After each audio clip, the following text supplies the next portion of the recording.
फ़लसफ़ा की दुनिया में एक बड़ा नाम जिसने 469 बीसी में रोम के शहर एथेंस में एक समतराश के घर जन्म लिया।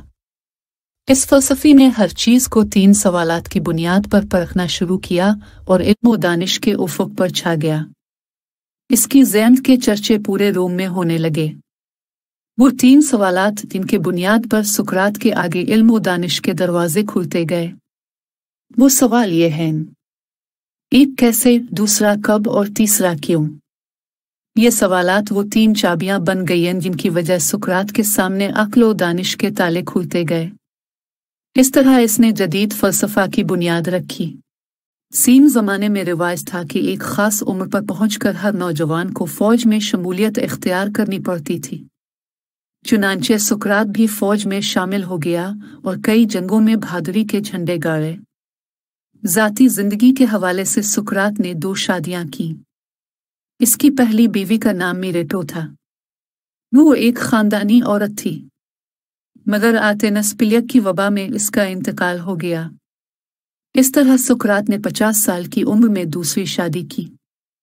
इसकी दूसरी शादी जिस औरत हुई इसका नाम रिनीथिबी था, जो एक इंतहाई बदमिजाज औरत थी जिसने सुकरात को कभी इज्जत नहीं दी।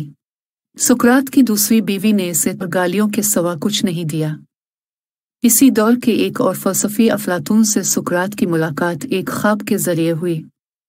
सुकरात तकरीबन 1 माह तक मुसलसल ख्वाब देखता रहा कि एक खूबसूरत परिंदा गीत गा रहा है और उसकी चोंच में एक माला भी है जिसे वो सुकरात के गले में डालकर चला जाता है।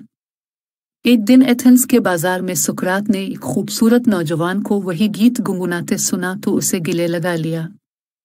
इस तरह अफलातून सुकरात की शागिर्दी में आ गया और इल्म फ़लसफ़ा की दुनिया में अपना मकाम बनाने लगा। सुकरात के इल्म व दानिश के चर्चे पूरे रोम में होने लगे। मुल्क के नौजवान सुकरात से मुतासिर होने लगे। सुकरात की जानिब से कई देवताओं छोड़कर एक खुदा की इबादत करने पर जोर और मुआशरा में फैली बुराइयों से निजात की आवाज़ बुलंद करने पर एथेंस की अदालत में उस पर मुकदमा चलाया गया, जिसके दौरान उसने अपने इल्म व दानिश जोर पर सबको खामोश करा दिया, मगर इस दौर की अशराफिया उसे मौत की सज़ा देने पर तल हुई थी।